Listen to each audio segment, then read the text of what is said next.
Հարգելի հեռուստատողներ, հեռանկարի հյուրն է Ազատ քաղաքացի հասարակական կազմակերպության ղեկավար Հովսեփ Խուրշուդյանը, բարև ձեզ։ Խուրշուդյան, շնորհակալ ենք հրավերն ընդունելու համար։ Վերջերս եղել եք Քիշնևում եւ մասնակցել եք Մոլդովայի անվտանգության ֆորումին, որտեղ նաեւ ինչքան հասկացա, ելույթ եք ունեցել եւ խոսել եք հիբրիդային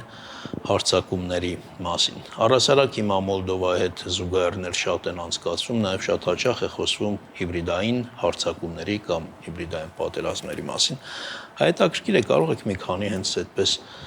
Հայաստանում արդեն տեղի ունեցած հիբրիդային հարձակումների մասին պատմել, որովհետև կարծում եմ հասարակությունում ոչ բոլորը շատ լավ պատկերացնում են, թե ինչ է նշանակում հիբրիդային հարձակումը։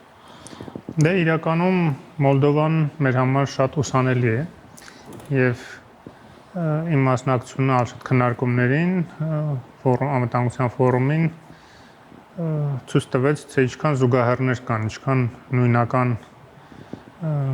իրավիճակներ կան Մոլդովայում եւ Հայաստանում։ Փողի մեծ հոսք Ռուսաստանից,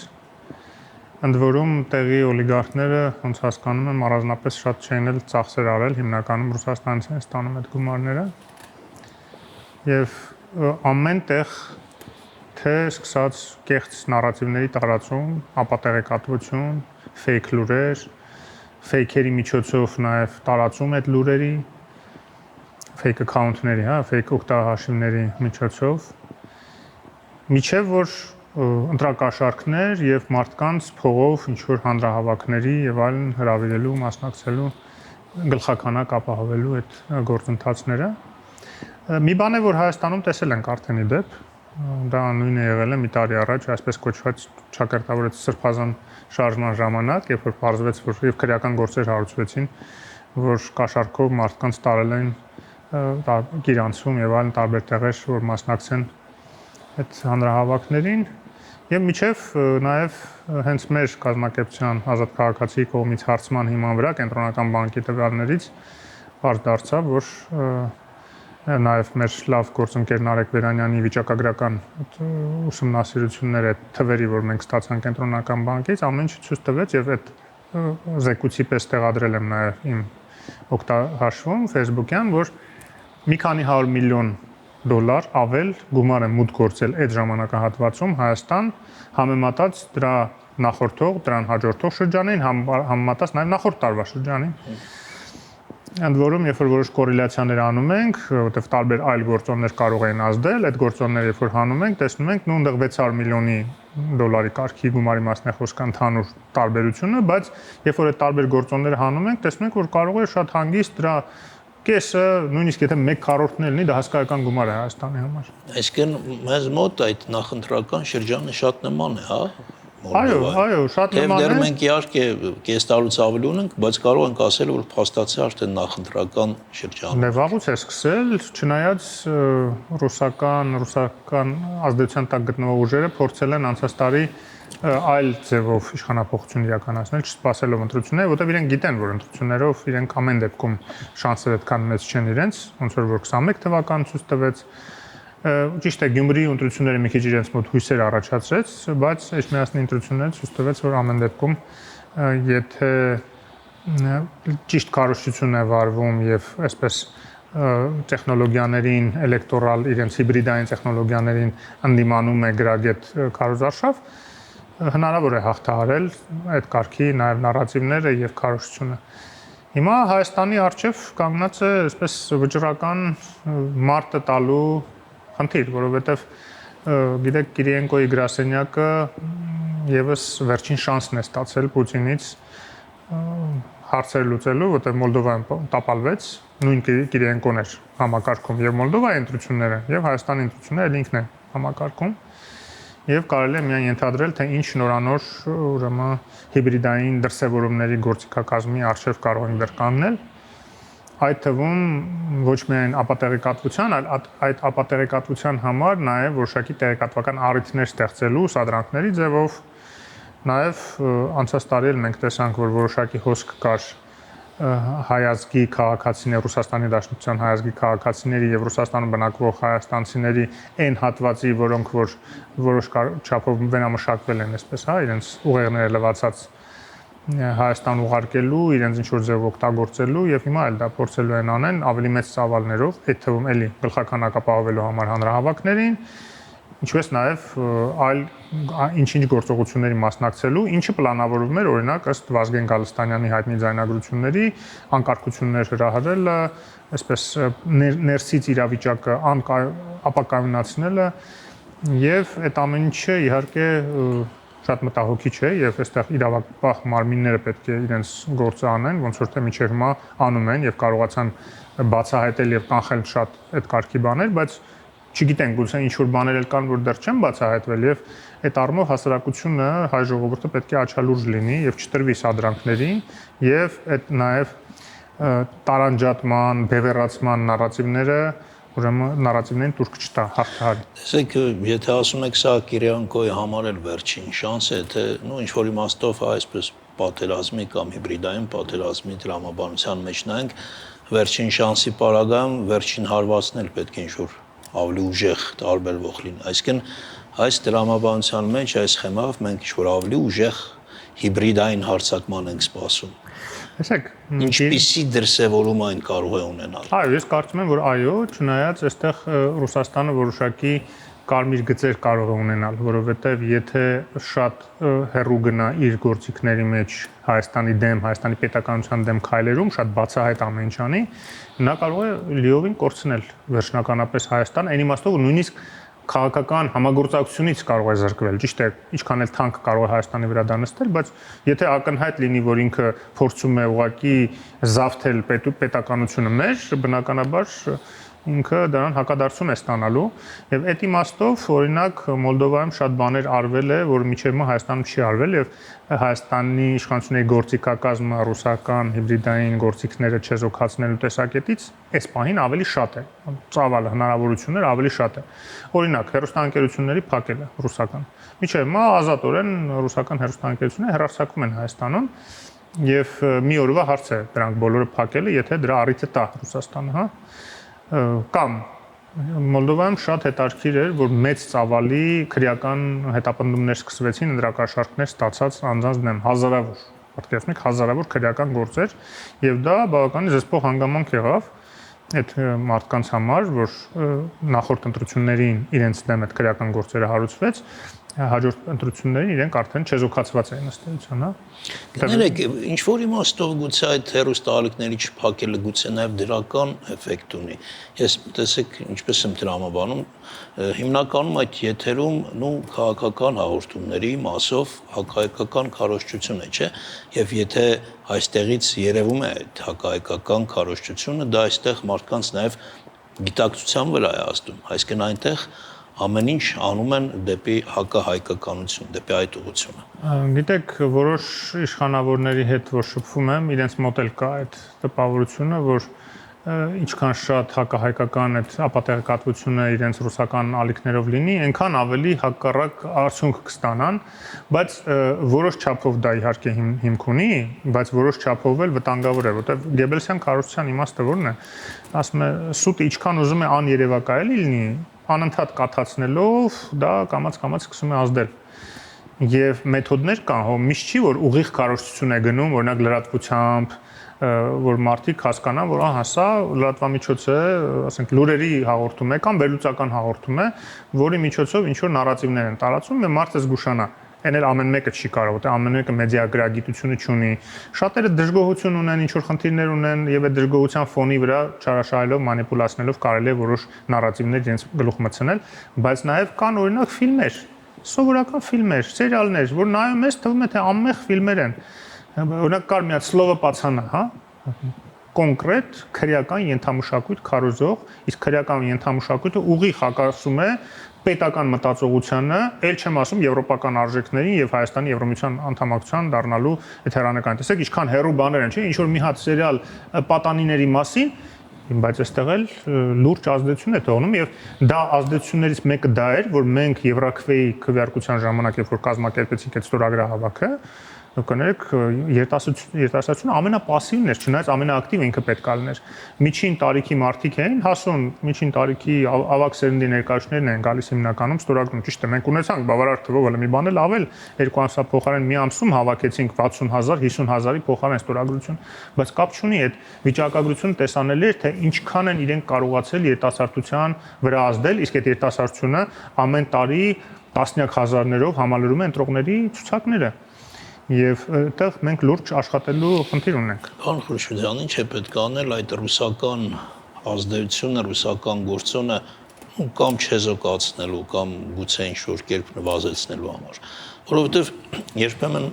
այն զգացողությունն է, որ Հայաստանի իշխանությունները այդ Ռուսաստանի հետ հարաբերակցվելու հարցում շատ զգույշ են, շատ զգոն ու անընդհատ կարծես թե այն միտքը կա, թե հանկարծ մի բան այնպես չանենք, գլխներից փորձանք չբերենք։ Անընդհատ այդ շատ մեծ զգուշավորությունն է նկատվում։ Վերահսկողությունը ֆինանսական հոսքերի հանդեպ դա առաջնային խնդիր է, որտեղ եթե ֆինանսավորում չլինի, այդ ամբողջ բանակը ֆեյքերի, տրոլների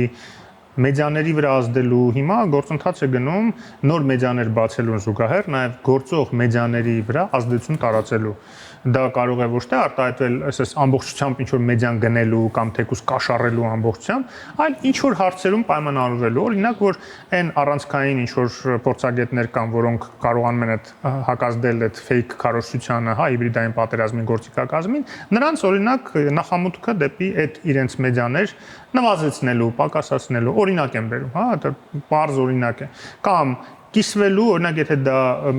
վեբսայթ է, կիսվելու այնպիսի պարբերաբար, ոչ թե անդադ, այլ պարբերաբար կիսվելու այնպիսի լրատվամիջոցների տեղադրած նյութերը, որոնք ուղղորդվում են Կրեմլի կողմից։ Այսպես կամաց ներթափանցել տարբեր հարթակներ, որոնք ազդում են հասարակական կարծիքի ձևավորման վրա։ Այդ ֆիլմերի օրինակը պատահական չբերեցի, կարող է լրիվ օճառային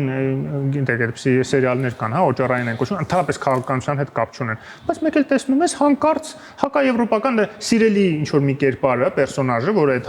դիտողները արդեն շատ սիրել են այդ մարդուն կամ այդ տիկնոջը, մեկ էլ ինչ-որ հակաամերիկյան sense հումոր է անում, հակաեվրոպական հումոր է անում, ձեռ է առնում եւ այլն, այդպիսի բաներով կաթիլ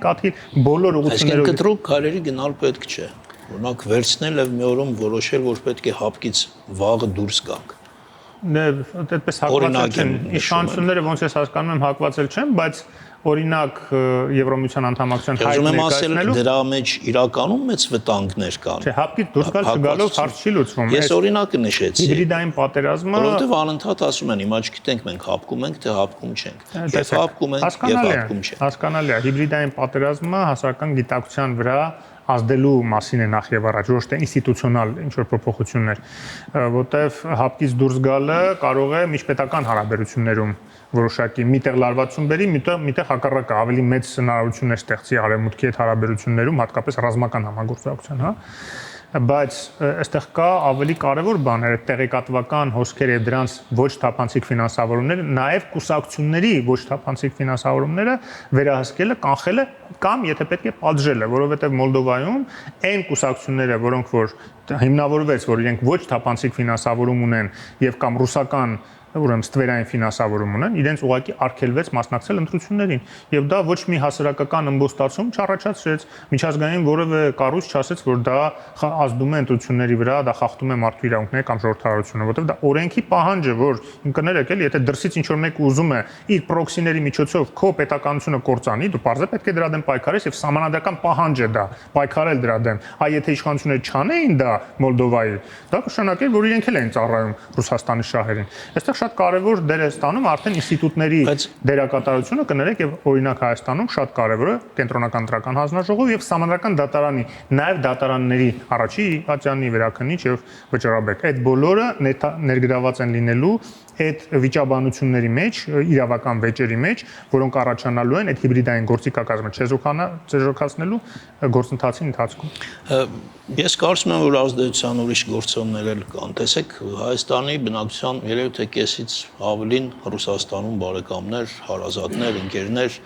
մտերիմներ ունի, որոնց հետ կարծում եմ ամեն օր խոսում են, շփվում են եւ այնտեղից էլ հասկանալի է այլ տեսակի ինֆորմացիոն հոսքեր, այլ տեսակի այսպես կարծիքներ են գալիս, որոնք շատ դեպքերում այստեղի կարծիքները չեն համընկնում եւ սա եւս որոշակի կարծում եմ ու ոչ փոքր ազդեցության գործոն է։ Դե այստեղի մարդիկ, ովքեր իրենց ազգականներից ինչ որ տեղեկություններ են ստանում, պետք է զատեն դրանք տեղեկություն են թե ապատեղեկատվություն, որտեղ իրենց ազգականները կարող են ոչ միտումնավոր, ուղղակի տրված լինելով այդ քարոզչությանը, փորձեն տրանսլատոր դառնան, հա, փոխադրող դառնան այդ տեղեկությունների դեպի Հայաստան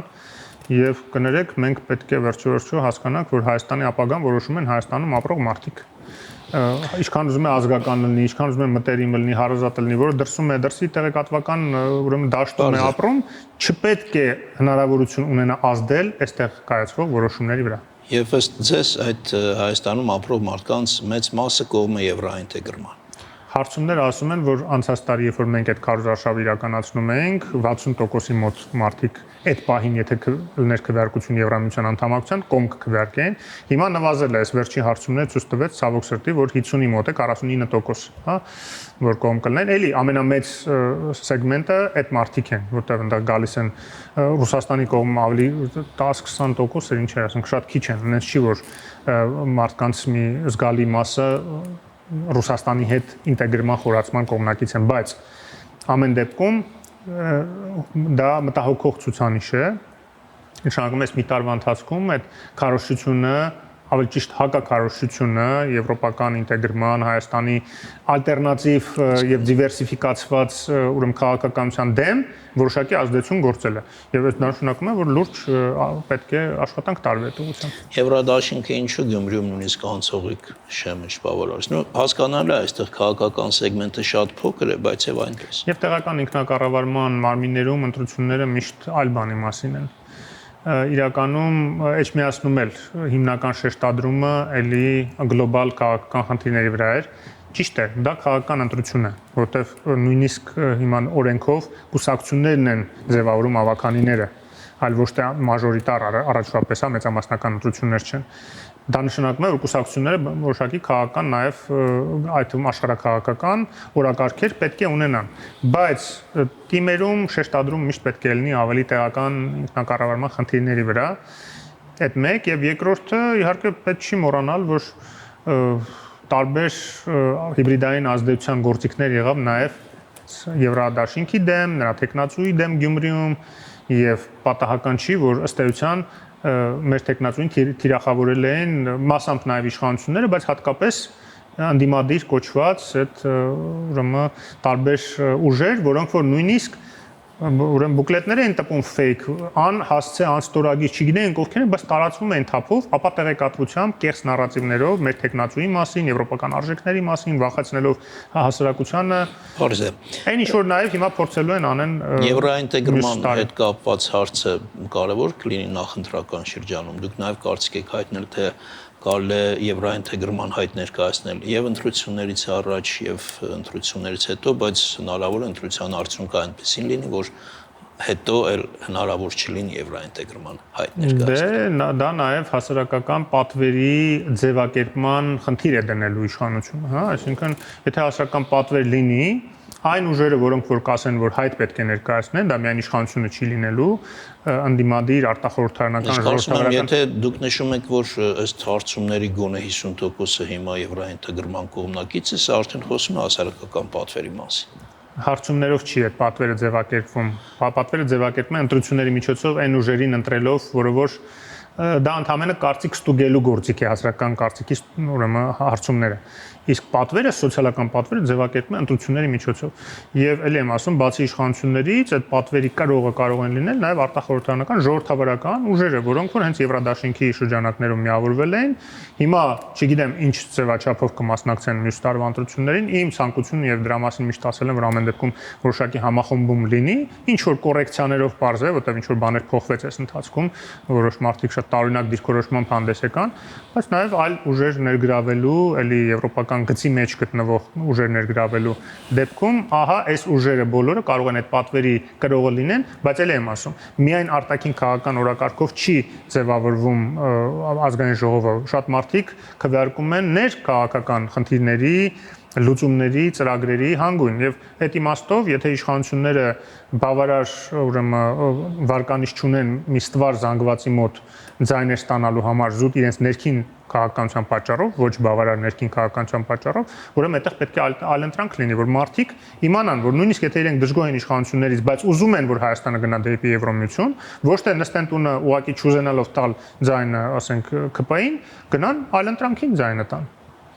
Շնորհակալություն։ Ես եմ շնորհակալ։ Այսքանը հարգելի հեռուստատողներ, մեր հյուրն էր Հովսեփ Խուրշուդյանը։